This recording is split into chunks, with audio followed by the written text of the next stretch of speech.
On today's episode, we've got a new administration in the White House. So, we're going to be talking all about what President Trump's executive orders could mean for the sign industry, potential personnel shifts industry leaders could and maybe even should expect, and what Trump's proposed tariffs could mean for both sign suppliers and buyers.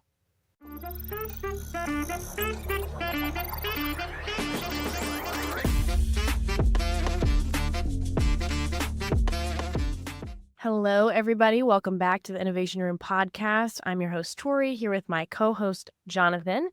And today we are digging into how the current administration's policies could impact the sign industry.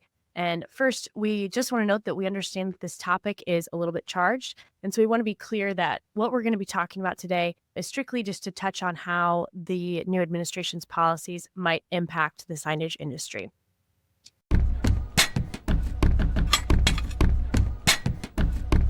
So I want to start with the 35 executive orders that President Trump signed in his first week in office. And they don't all affect the signage industry, but some do. And so we're going to tackle a couple of those.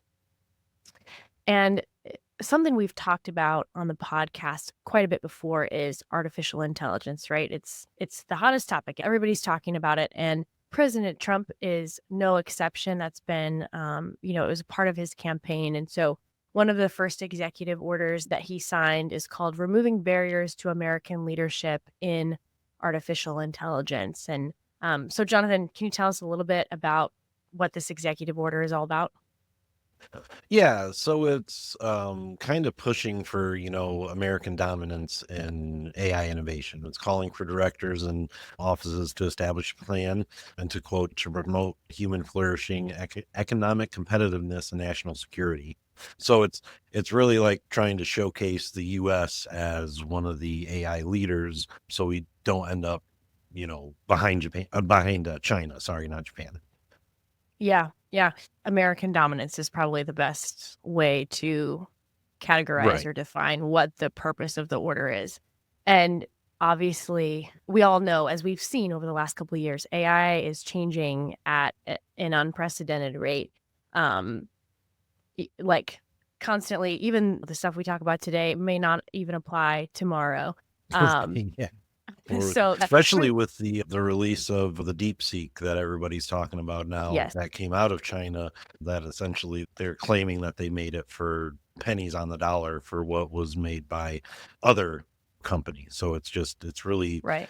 changing so dramatically, so quickly. And it's interesting. There was a tweet from Sam Altman. And for those who don't know who he is, he's the CEO of OpenAI. And in January, he tweeted that he thought that we've basically reached the singularity. Okay. And this is Yeah. super nerdy. It feels like it's straight out of a sci-fi novel. But he tweeted and said, quote, near the singularity, unclear which side. Okay. Right. So if you don't know what the singularity is, it's basically when AI capability surpasses human intelligence. So I don't follow Sam Altman like super, super closely, but he's definitely at least has some amount of Knowledgeable. Right. expertise. Yeah, if Right. he's Yeah. running OpenAI and what all the kind of ramifications or consequences would be if we are at that point remains to be seen. There are some people who argue that AI is a matter of scaling and that we Right. need the computing power basically, but we've got the basics of it. We just need the power now. So Right. it's an interesting thing to watch. And it is interesting, and there's so many different ways it could go. I think we've watched so many movies that that can show all the different outcomes of what could Yeah. potentially happen. And honestly, a lot of it doesn't seem as far-fetched as it did 20 years ago, 15 years ago, things like that. Really, the idea is the impact that it's going to have on companies that might be in the sign industry or might be using it. Keeping that innovation in the United States obviously is a good thing because then our companies are going to have more money to expand. They can Mm. build more buildings, have more people, and then that's always going to benefit us. Yeah, absolutely. And that's the thing too, right? AI innovation is going to happen, whether it happens Right. here or somewhere else. In this sense, if this executive order leads to its intended purpose, then it will Mhm. be to the benefit of American businesses. And I think one place where we can really see AI have a huge impact on the industry is just in predictive maintenance, right? Um, Right. as a company, we have our hand in the facility maintenance space. And so we're already seeing the ways that AI is impacting not just preventative maintenance, but predictive maintenance. So we're going to see AI be able to synthesize, right, all this information and create actionable insights, right? Relative to signage specifically, let's say that you've got locations in hurricane territories. I'm down in Texas. We get hit with hurricanes sometimes. If you've got 10 locations down here, you're going to want something that can analyze weather events, that can analyze energy sources in the electrical grid and give you information and help you prepare, right? Maybe it's going to submit work orders ahead of time for people to come out after a storm, or even to have a sign company come out and reinforce your signage before a weather event. So there's a lot of ramifications for how AI can positively impact the predictive Oh, yeah. maintenance space. Well, I think that's the thing right there is like, how it, because with the extreme just capabilities that it has, like, I'm just trying to think of, or I'm thinking of different weather events, like how much Mhm, rain can paint sustain? When do mhm, you need to start worrying about rust? What's the humidity in the air? There's so many different things that come about it. One of the biggest things that I think isn't noticed until people notice it, which this is AI can prevent this, is we have a customer that is based headquartered out of Arizona. And when they build mhm, new buildings, they have full window vinyls that they put on their buildings. And they know that if it's pointing, I can't remember which direction, but I believe it's east. If the windows are pointing east, those vinyls need to be replaced in 2 years, right? They'll mhm, turn black for just because of how intense and hot the sun gets.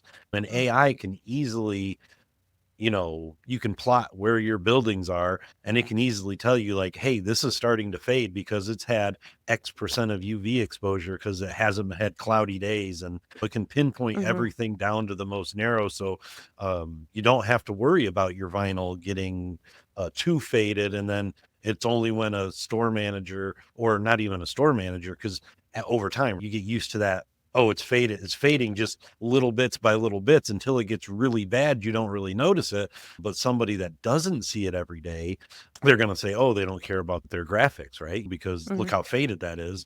And AI can help prevent that. Hey, you're planning on changing it in 6 months anyway, change it now. And mhm, it can utilize that, and not only just a vinyl capacity, but it can do it for everything, right? Like, hey, your LEDs have been running at this much power for this long.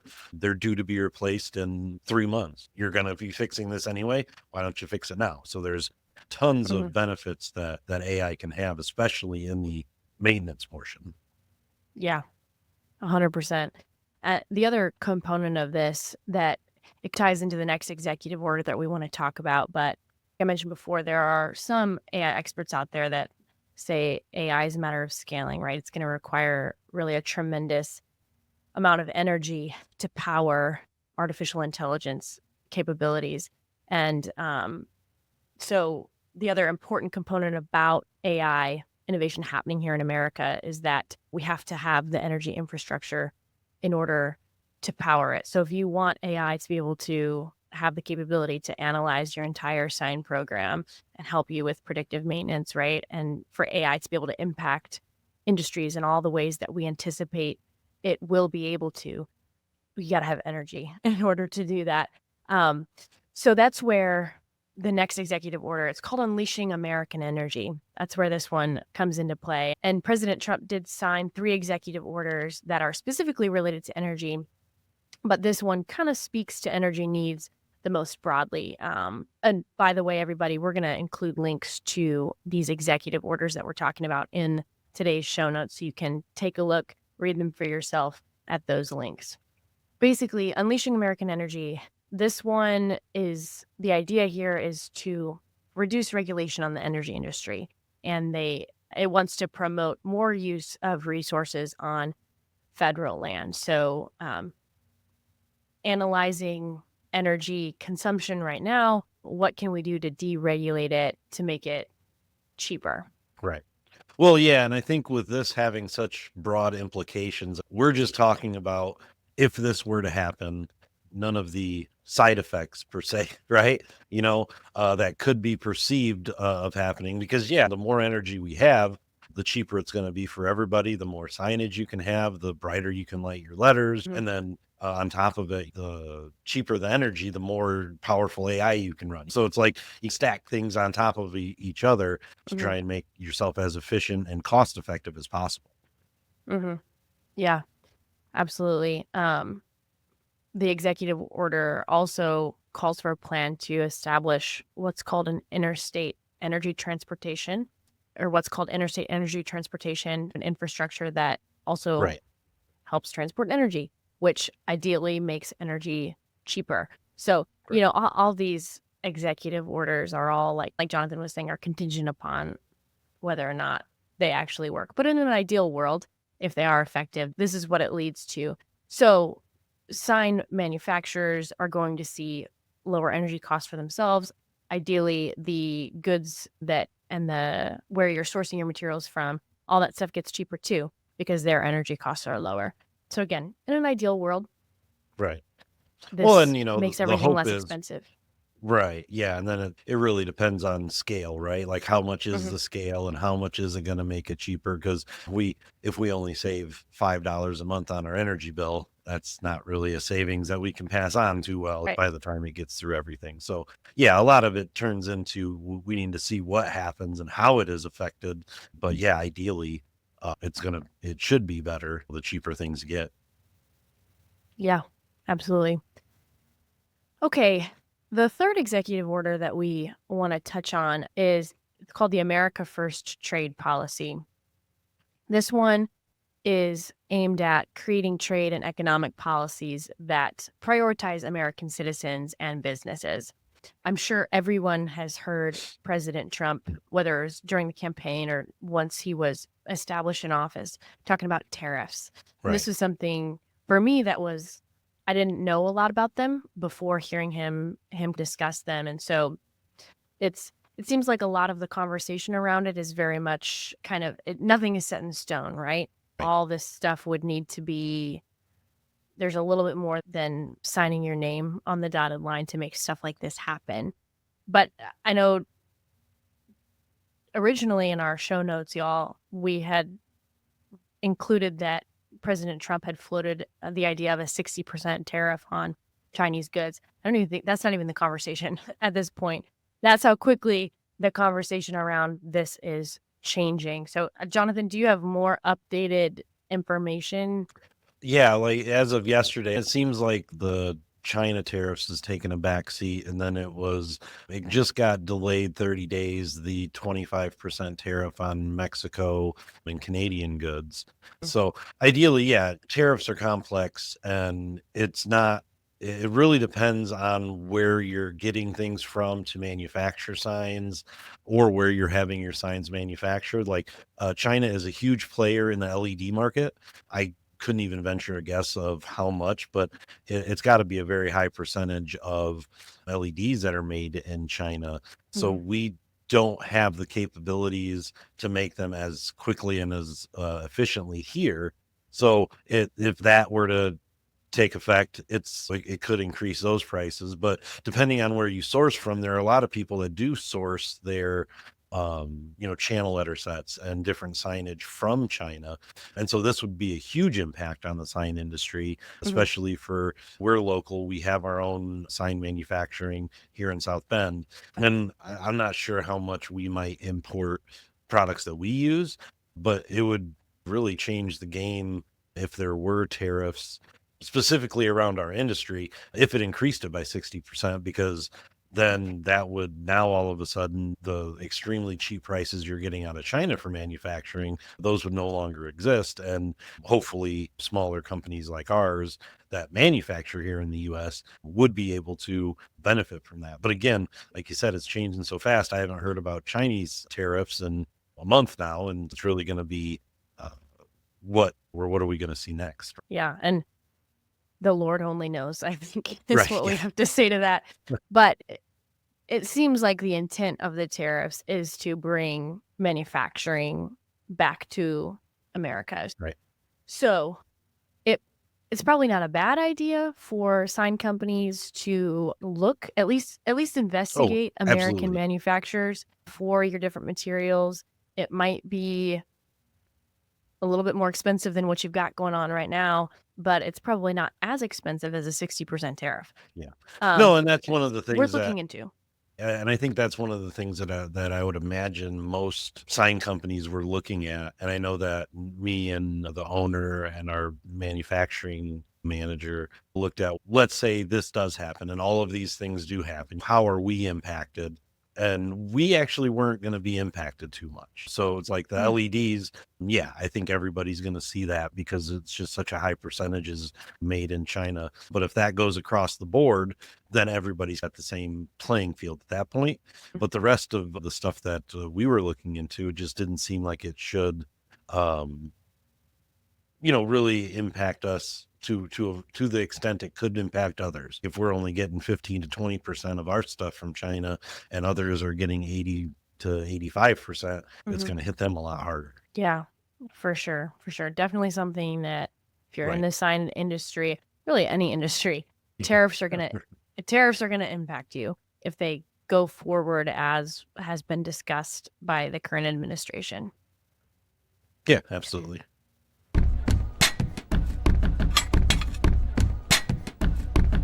So, in our last segment, we touched on tariffs, but we want to touch on taxes too because these things go hand in hand. In 2017, during President Trump's first stint in office, Congress passed the Tax Cut and Jobs Act of 2017. And so the goal of this was to reduce tax burdens on Americans, right? And then this frees up the finances of businesses to be able to invest more. In this case, right, we want to talk about businesses being able to invest in their brand and really invest in their signage. But to touch more specifically on the Tax Cut and Jobs Act, it's called the TCJA. And this legislation, it lowered the corporate tax rate from 35% to 21%, which is that's a sizable cut. And so what people are talking about quite a bit right now is that there are quite a number of provisions in the TCJA that do expire at the end of 2025. The corporate tax rate is not one of them. The corporate tax rate is supposed to stay the same, but Congress is planning to open the conversation again about our tax code and specifically the provisions in that piece of legislation that do expire at the end of this year. But an open conversation is an open conversation. It could Yeah. change.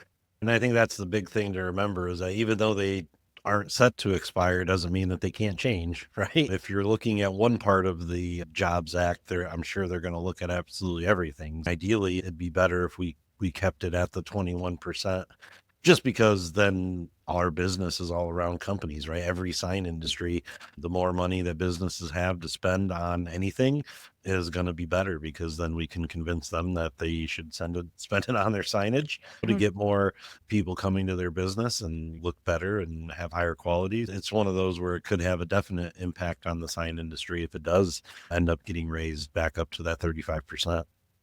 Yeah, absolutely. It's going to be, yeah.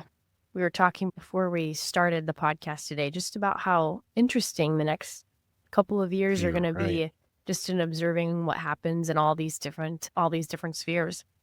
Right. The last thing that we want to talk about today is how the current administration and just the larger conversation is around trade and vocational schooling. So, obviously, this is something that you're seeing more and more people pushing for, whether they're politicians or even parents or people, guidance counselors in schools, right? More people are talking about the value of vocational and trade schools. In 2018, President Trump signed the Strengthening Career and Technical Education for the 21st Century Act. Wow, they really Yeah. know how to pack those words in. They get paid by the letter, I'm sure. So, Right.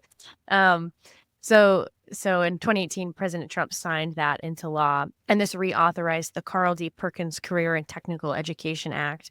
This was bipartisan legislation, and the idea was to improve career and technical education Mhm. to help Americans build the skills needed for jobs that are really in demand right now, which are Yeah. trade jobs. Oh, Um, yeah, absolutely. mhm, And I think a big thing that in the sign industry is people don't think about it, but it is like a craft. It's like a special trade that it's really hard to get unless you're just churning out generic letters over and over. But if you look at all the signage, every font is different, every sign is different. They're a little mhm, bit bigger, they're a little bit smaller. You can't just cookie cutter letters out for absolutely everything. The welders that we have, it's mhm. very specific, and all the different crafting of the channel letters and how you put it together. And there's so much that Yeah. goes into it that it's really a skill and a craft that goes into it. And a lot of sign companies are really running into, and we're not immune from it either. You have people that have been doing it for 20, 30, 40 years, some in some cases, and they want somebody to pass down their knowledge to, and sometimes it's hard to find those people that are wanting to do a trade job like that. So it's definitely helpful. Anything we can do to try and help promote the trades, I think, is across the board something that we should always be doing. I could not agree more. And actually, before Christmas, I was at a career and job fair representing an organization that North American Signs is involved with. And I got to meet some of the young people who are going into the trade industries, and they were so Mhm. cool to talk to. Just very kind, very intelligent people who were excited about their careers and looking forward to really building a better life. They understood the value of that education. Right. A lot of them that I spoke with were in it to help their families and just yeah, they really understood the value of the work that they were getting into. So it was really neat.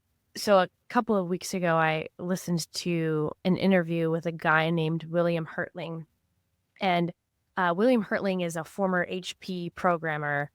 He's also an AI fiction author. So he wrote the book, if anyone is familiar with it, called AI Apocalypse.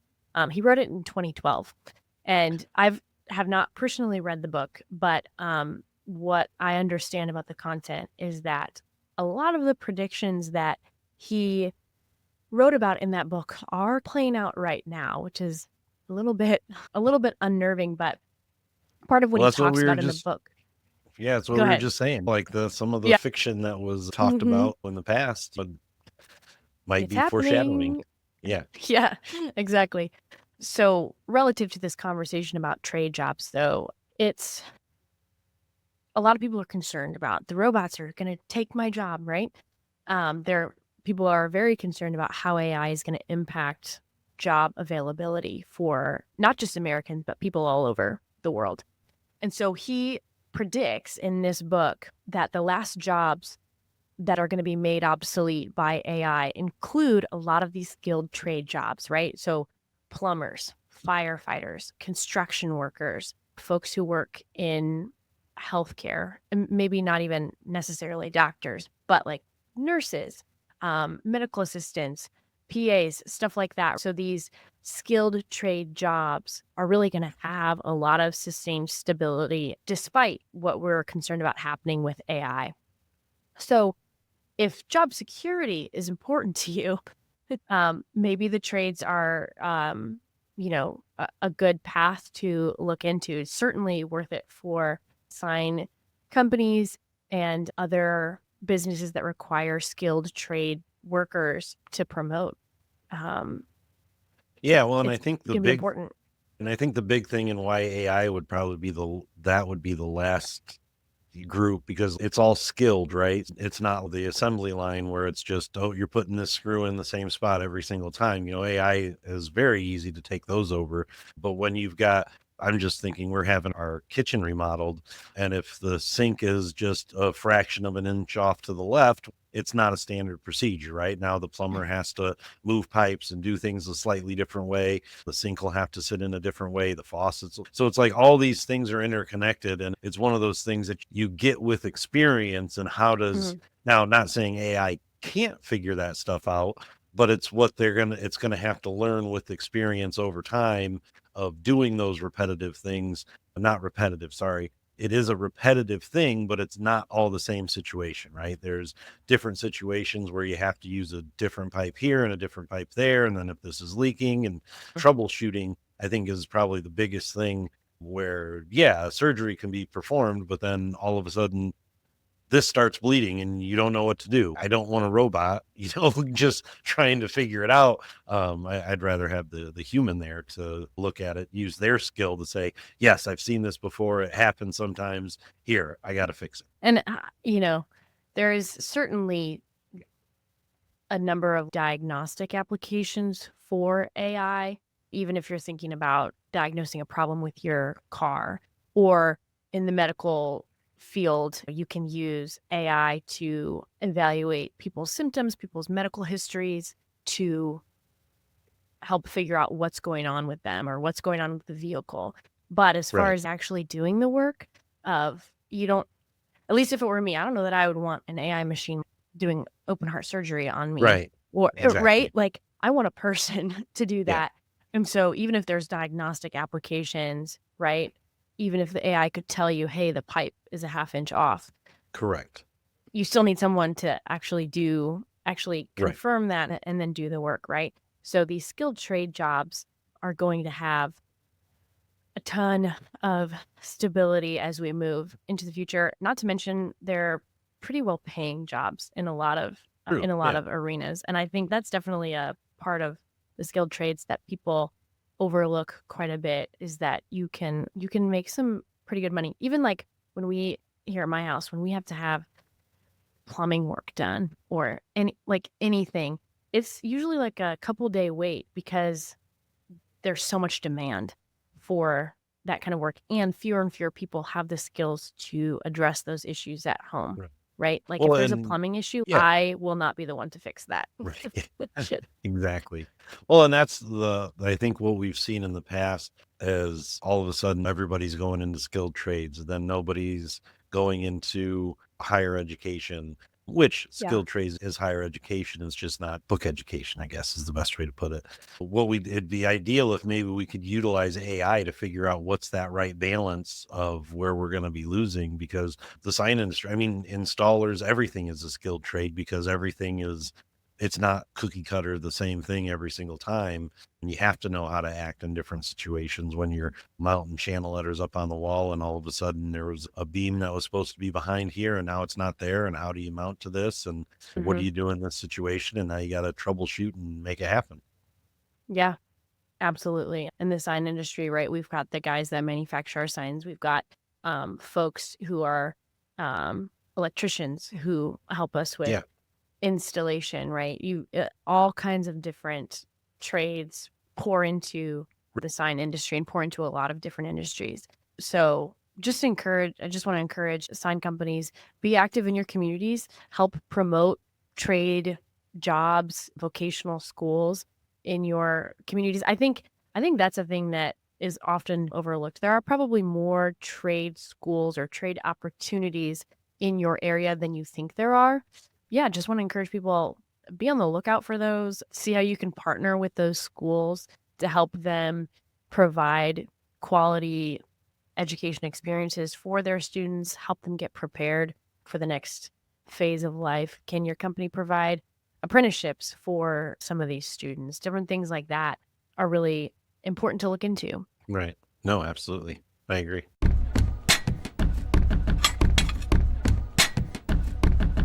So we hope that this information helps all of our friends in the sign industry effectively navigate the potential economic and governing changes during the first part of the current administration. If there's anything else that we can help you with, we'd love to.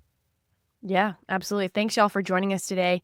You can sign up for our monthly InAssign newsletter at the link in the description below. That newsletter just provides more educational resources like what you get here on the podcast. You can also apply to be a guest on the show at the link in the description on our podcast website. And like Jonathan said, let us know if there are other things that you want us to talk about related to this topic, or other ways that you see the current administration's policies impacting the sign industry. Drop those notes in the comments. We'd love to hear your thoughts as always. Until next time, keep innovating.